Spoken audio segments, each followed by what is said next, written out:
말씀을 좀 드릴게요. 예. 이 진짜 왜라는 질문이 중요한데 컨슈머, 그러니까 소비재라고 해서 반드시 좋은 건 아닙니다. 예, 어떤 나라는 안 좋을 수도 있어요. 근데 예. 중국이라는 나라는 소비재가 될 것 같은 그런 조건들이 있습니다. 뭐냐면 중산층의 성장이에요. 예, 중산층이 성장을 하기 때문에 얘네들이 소비를 더 많이 하게 될 것이고요. 그래서 소비재 관련된 기업들이나 산업들이 주목을 받을 가치가 있다는 거죠. 예. 근데 만약에 중산층이 성장을 안 하면요, 그 사회에는 사실 쉽지는 않아요. 예. 근데 저희가 너무나 쉽게 이제 소비하는데 소비재 잘 에스태블리시된 소비재 기업이 좋은 건 맞습니다만 한편으로는 소비를 할 수 있는 여력이 필요하거든요. 그렇죠. 근데 중국 인민들, 중국 국민들은 그럴 수 있는 가능성이 높다라고 봅니다. 그 배경은 전에도 한번 말씀드렸지만 중국이 지금 고학력 시대로 들어가고 있어요. 네, 대부분 뭐 대학 진학률 48%, 매년 2%씩 지금 올라가고 있고, 산술적으로 하면 한 2030년 되면 중국도 대학 진학률이 70% 된다는 얘기죠. 그 엄청난 나라의 그 숫자의 사람들이 그래서 여기서 나오는 생산성의 향상, 중간층 관리자를 할 수 있는 역량은 된다는 얘기인 거죠. 근데 국민소득이 아직 10,000불이고 2만 불 이상의 실력을 갖고 있는 사람들인데 아직은 10,000불에 그쳐 있는, 그러니까 이런 것들이 중국의 중산층, 그러니까 좋은 일자리가 늘어날 거라는 거에 배경이 되는 것이고, 중산층이 늘어날 것이라는 것에 배경이 되는 거죠. 이런 전망 하에서 저희가 이제 중국의 소비를 말씀을 드리는 겁니다. 하나 더 말씀드리면 그거를 서포팅할 수 있는 일자리가 잘 나와야 되는 건데, 그게 이제 중국은 저희가 그동안 사실 같은 어떤 선상이 있습니다만 중국에서 좋은 산업이, 신성장 산업들이 계속 나오니까 거기서 좋은 일자리들이 많이 창출이 되겠죠. 그러니까 그것까지 아울러져서 중국의 중산층의 성장에 대해서는 다른 어느 국가보다는 낙관적입니다.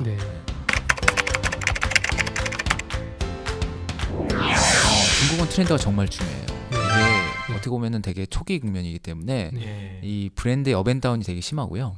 다른 국가랑은 좀 다릅니다. 그래서 트렌드를 잘 이해할 필요가 있는 것 같아요. 먼저 말씀을 드리면 우선은 그 프리미엄 하이엔드, 당연하죠. 소득이 많아지면서 명품, 명품에 준하는 것에 대한 소비가 늘어나고 있고요. 두 번째는 이제는 공산품 시대가 아닙니다.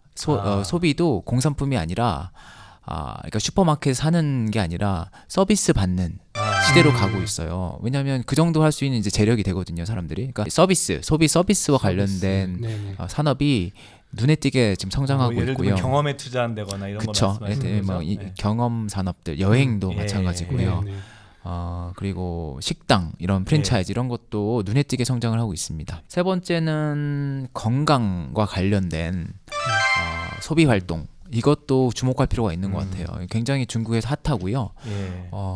여러 가지 또 인프라, 체육시설 이런 것까지 아울러져서 성장률이 굉장히 잘 나오고 있는 영역이에요. 건강, 그러니까 전에 한번 이제 제가 바이오텍에 대한 말씀을 드렸는데, 그거는 병에 걸렸을 때 먹는 처치를 받는 것이고, 그건 아프고 난 다음에, 아프기 전에, 아프기 전 단계, 아프기 전 단에 그 자기 체력을 관리하고 건강을 보조식품 뭐 이런 것들이 그런 것도 있고, 이제 일단 운동, 건강 활동 관련된 서비스, 이런 쪽에서 지금 성장이 많이 보이고 있습니다. 그래서 오늘은 아마 3가지 정도. 한국에서도 중국의 바이지우라고 하죠. 바이지우에 대한 어떤 좀 유행까지는 아니지만 선호하시는 분이 좀 생기는 것 같아요. 근데 제가 중국의 프리미엄 브랜드를 말씀드릴 때 마오타이를 보통 예로 들게 되는데 그 배경이 있습니다. 다른 아이템도 많이 있을 텐데 왜 하필 술이냐. 중국이 갖고 있는 프리미엄 브랜드 중에서 좋은 게 많지는 않습니다, 사실. 뭐냐면 예를 들어서 화장품이다. 그러면 중국 화장품을 쓰진 않죠. 그렇죠. 에스티로더나 에스티로더나 아니면 뭐 로레알, 뭐 여러 가지 로레알, 좋은 그죠? 브랜드들 많이 있고요. 아니면 일본 브랜드, 한국 브랜드 쓸 수 있는 것이고요. 로컬 브랜드가 많지가 않아요. 왜냐하면 화장품에 대한 인지가 워낙 낮았거든요. 그다음에 특히 중국이라는 나라가 공산화 이후 문화혁명을 겪으면서 사치제에 대한 엄격한 배격이 있었잖아요. 그렇죠. 네. 사실 중국이라는 나라가 장인 이 명품의 장인 정신이 소멸됐다고 해도 과언이 아닙니다. 지난 이제 20세기를 거치면서 그렇죠. 네. 문화혁명 이런 식으로 예. 참혹했던 시기죠. 네, 그래서 그런 부분에서는 사실 산업 자체가 이미 파괴가 된 영역이 많아요. 물론 중국의 전통을 보면 사실 그런 명품, 사치제에 대한 전통이 있어요. 그 세공품들 네. 이런 거 보면 놀랍습니다, 진짜. 그러니까 이제 중국인들이 프리미엄 제품을 쓰고 싶은데 중국 제품 중에서 그거를 만족시켜 줄 수 있는 게 많지가 않아요. 근데 가만히 보니까 술이 있는 거죠. 그 중에서 마오타이로 네. 대표되는 바이지유가 있는 건데 이거는 그러니까 프리미엄을 형성하는 게 여러 가지 필요한 것 같아요. 첫 번째는 아무거나 프리미엄이 되면 안 됩니다. 첫 번째는 아우라가 있어야 되고요. 그 역사와 전통이 있어야 되는 것이고 네. 두 번째는 그 제품이 기능성이 있어야 돼요. 뭔가 그 소비자에게 주는 어떤 무엇이 됐든지 간에 기능적 만족. 네, 기능적 만족을 예. 갖고 있어야만 명품이 될 수 있습니다. 그냥은 될 수 없어요. 예. 가방도 뭐 저희는 잘 모르지만 보시는 분들은 이 차이를 아는 거죠. 그 아름다움, 뭐 이렇게 그에서 품겨 나오는 그 네. 고귀함 이런 것들에 대해서 다들 아시는 거죠. 예. 그러니까 그런 만족, 기능적인 만족도, 미적인 이런 것들이 있어야만 사실 프리미엄이 되는 거거든요. 예. 근데 왜 마오타이는 뭐냐? 여기서 마오타이의 기능적인 프리미엄급의 기능성은 뭐냐면 숙취가 없습니다. 중국 바이지유도 수준이 많이 있죠. 그래서 네. 저가, 중가, 네. 고급이 있는데 고급으로 가시면 거의 숙취가 없어요. 다음날. 네. 그러니까 네. 50도 이상의 네. 알코올 도수가 높기 때문에 네. 금방 취합니다. 네. 하지만 한 2시간 정도 지나면 술이 깨는 것 같아요. 네. 이게 별거 아닌 것 같지만 생각해 보시면 비즈니스맨들은 다음날 아침 일해야 되잖아요. 예. 아침에 맨정신으로 고객들 만나거나 회의를 네. 하셔야 되는데 전날 비즈니스 사교를 하시고 과음을 하면 힘들잖아요. 예. 근데 마오타이나 이런 그 프리미엄급의 바이지유는 그 문제가 없어요. 예. 그러니까 어떻게 보면 정말 그 비즈니스 사교하기 제일 좋은 종류의 술인 거죠. 근데 또 가만히 보면 이런 기능성을 갖고 있는 술이 없습니다. 와인도 그렇고 양주도 그렇고 네. 이게 좀 과음을 하면 네. 그 숙취가 네. 심한 예. 경향인데 예. 바이주는 좀 달라요. 예. 그게 참 신기하죠. 또 하나는 이런 거죠. 이게 비즈니스 사교용인데 예. 과시할 수 있는 측면도 중요하죠. 중요하죠. 프리미엄 이렇게 명품이라는 건 당연히 과시성을 제외하고는 얘기를 할 수 없는 건데. 근데 과시성이 있어야 되죠. 그렇죠. 예. 이제 제가 손님을 초대했어요. 저녁 테이블에 손님을 초대를 했는데 그 위에 마오타이가 있으면 내가 상대에 대해서 정성을 다했다는 거에 표시가 되는 거죠. 최고로 성의를 보였다. 예, 그런 걸 느끼는 거죠. 네. 사람들이 이걸 어떻게 네. 브랜드를 인식하고 있는지. 네. 그러니까 이런 두 가지 측면들, 그러니까 과시할 수 있는 것도 제공을 해주면서 또 기능성도 확실한 거죠. 비즈니스 사교에 확실한 기능을 제공하는. 그러니까 중국 사람들 입장에서는 대안이 없는 거죠. 뭐 와인도 그런 와인은 사실은 이게 전문가가 아니면 모르는 거죠. 이게 와인이 좋은 와인인지 나쁜 와인인지 이 와인이 테이블에 있는데 이게 과연 얼마나 좋은 와인을 내가 대접받고 있는지에 예. 대해서 네. 이게 그 마오타이나 이런 거 비하면 확연하지는 않잖아요. 네, 네. 또 그런 측면도 있고. 네. 그래서 예. 하나 더 말씀드릴 건 희소성이죠. 이게 그렇죠. 만드는데 네. 보통 5년이 걸리거든요. 예. 예. 저쪽 귀주성에서 이제 만드는 건데 거기에 깨끗한 물, 뭐 네. 깨끗한 곡물을 써서 음. 만드는 건데 여하간 실제로 제품화되고 우리가 접하는 고급 술이 되기 위해서는 5년이 걸려요. 네. 그래서 생산이 좀 제한적이고 그래서 이런 것까지 아울러져서 아우라가 되는 거죠. 희귀성도 네, 있고 네. 물론 그것 때문에 그 스페큘레이션이라고 하죠. 그거를 이제 사놓고 가격이 오르길 기다리는 그런 수요도 있어요. 소비재가 공산품은 간단해요. 공장에서 좋은 어떤 뭐 금형을 만들어 놓고 그거에 이제 맞게 찍어내면 되는 거죠. 예. 그 다음에 중국이 원가가 저렴하니까 네. 해볼 수도 있는 것 같아요. 근데 소비 서비스라는 건 좀 다른 영역입니다. 서비스가 예. 되려면요, 그 서비스 회사가 그 자기 직원들의 서비스 수준을 매우 품격을 올려야 돼요. 네. 그러니까 교육이 어느 정도 된 사람들을 네. 채용을 해야 될 것이며 그 사람들에 대해서 교육을 잘 시켜서 좋은 서비스, 양질의 네. 그다음에 네. 균질한 서비스를 제공할 예. 수 있어야 됩니다. 표준화돼야 되죠. 네, 이건 진짜 선진국들만 할 수 있는 네. 거예요. 예. 후진국들 이런 거 잘 못합니다. 네. 예, 근데 중국에서 이제 그게 보이는 거죠. 서비스를 규격화, 균일화해서 전국화하는 회사들이 점점 드러나고 있는 거예요. 이게 네. 별거 아닌 것 같지만 중국이라는 사이즈를 감안할 때 굉장히 큰 회사가 될 수 있는 경우가 많습니다. 추천에 대한 의미는 아니고 예. 사례로 말씀드리면 중국에서 요즘 한참 뜨고 있는 하이디라오라는 전 가봤습니다. 네. 한국에도 한 2개 정도 저는 체인 물론 한국에서 가봤습니다. 예, 여러 곳 알고 있는데 핫팟 회사예요. 핫팟을 네. 화구어라고 그러죠. 네. 허거, 예, 허거, 뭐 샤브샤브 같은 건데 예. 근데 국물 있고 그 안에 이제 여러 가지 이제 그것들 넣어서 이렇게 그죠. 익혀서 먹는 예, 겁니다. 샤브샤브. 예, 예. 맛이 나쁘진 네. 않습니다만 네. 맛이 중요한 게 아니에요. 서비스를 차별화하는 게 핵심입니다. 가보시면은 느껴요. 그러니까 중국에 가서 거기 서비스를 받아보면 일단 정말 친절하십니다. 거기 있는 직원들이 라오의 식당에 가면 예. 친절한 서비스를 받을 수가 있어요. 정말 약간 감동을 받게 되는 서비스를 받습니다. 다른 식당은 안 친절하나요? 다 다른 친절한 거 아니에요, 식당은 식당은? 안 친절해요. 오. 안 친절합니다. 중국에 가면 불친절에 익숙해져야 됩니다. 이 회사가 1990년대에 시작이 됐는데 원래 베이징에 중심으로 하다가 이제 점점 다른 국 지역으로 부부가 조그맣게 했던 식당이라고 예. 그러더라고요. 그러다가 이제 네. 그게 20년 동안 이걸 쌓은 거예요. 이거를 어떻게 서비스를 어떻게 표준화하고 애들을 교육시키 이런 거를 20년 동안 쌓은 거죠. 예. 쌓고 그 다음은 이제 성장을 한 겁니다. 확장을 한 겁니다. 예. 그게 이제 작년에 상장을 하면서 돈이 들어왔잖아요. 그쵸. 그걸 바탕으로 이제 이미 자기 노하우는 되어 있으니까 자기가 어떻게 직원들을 교육시키고 어떤 식으로 인센티브를 주고 이런 건 이미 다 정립돼 있는 상태에서 예. 필요했던 게 자본이었거든요. 자본을 이제 충당을 받아서 또 성장을 막 하는 겁니다. 이게 어떻게 보면 IPO가 제일 필요한 이유 중에 하나인 거죠. 좋은 비즈니스 모델이 있는데 그거를 스케일업 하려면 네. 돈이 필요한 것이고 그 돈을 자본시장에 조달한 거죠. 이게 아주 어떻게 보면 가장 아이디어한 케이스로 네. 진짜 나온 경우인데 예. 한두 식당에서 좋은 서비스를 제공하는 건 누구나 할 수 있습니다.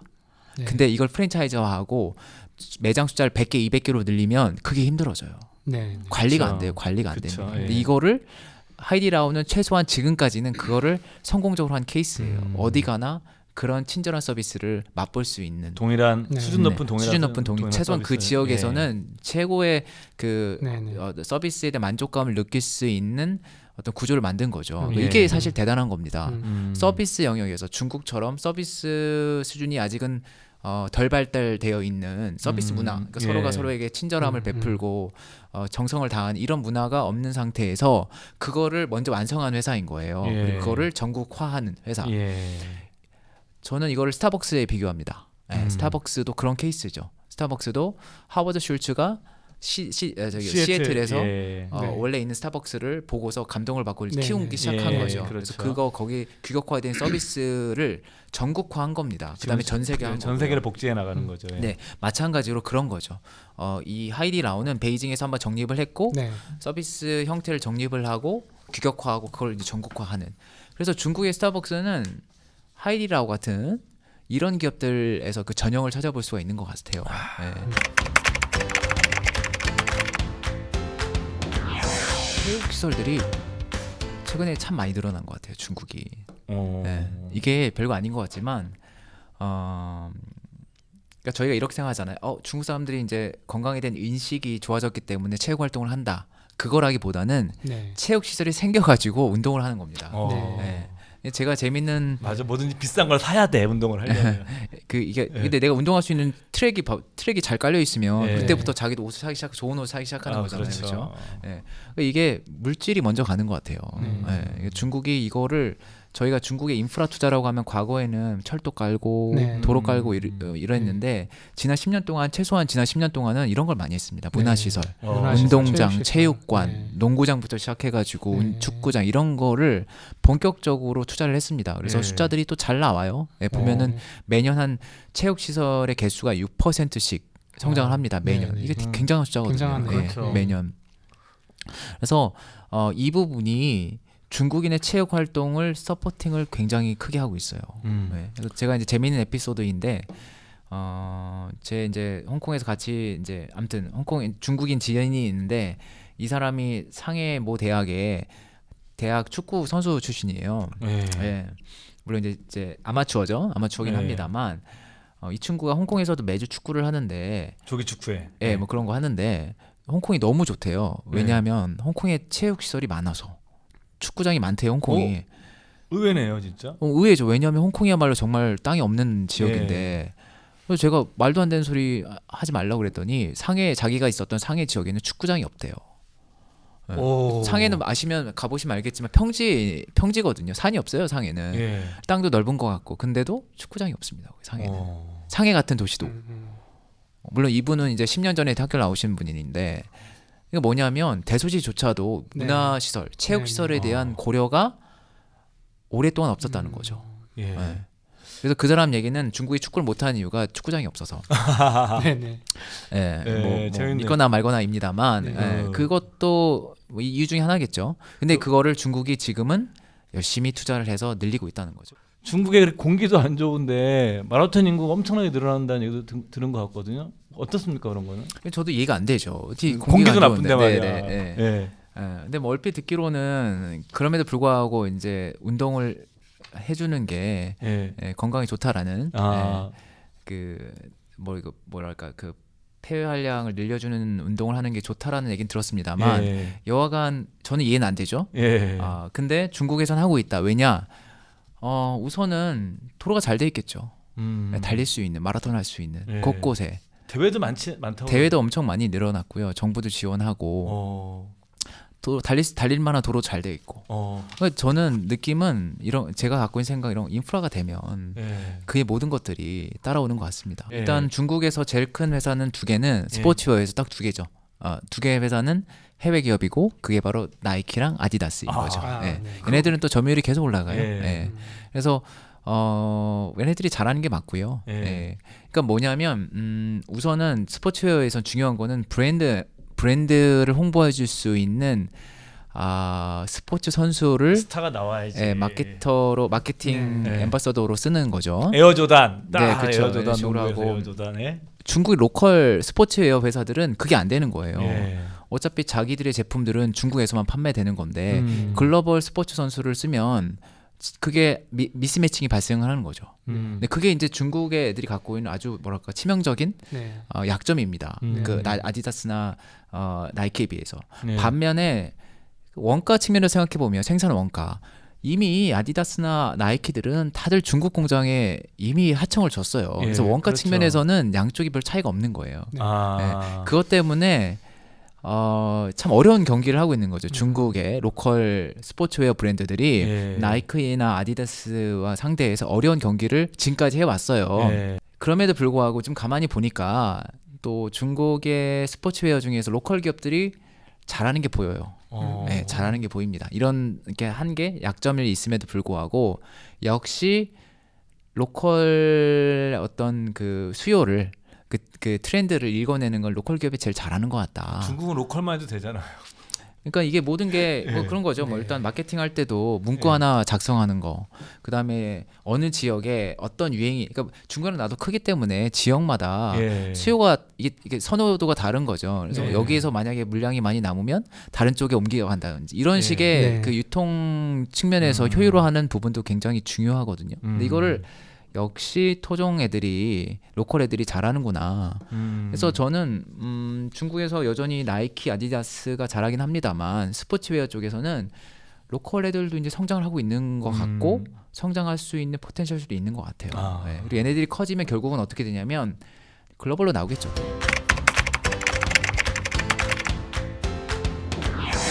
바뀌어요.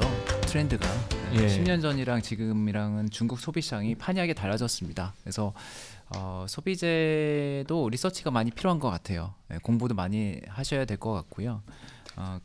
큰 변화들을 잘 읽고 거기를 대표하는 기업들을 계속 이렇게 찾아가는 그런 노력을 하셔야지 성공적인 투자가 되지 않을까 싶습니다.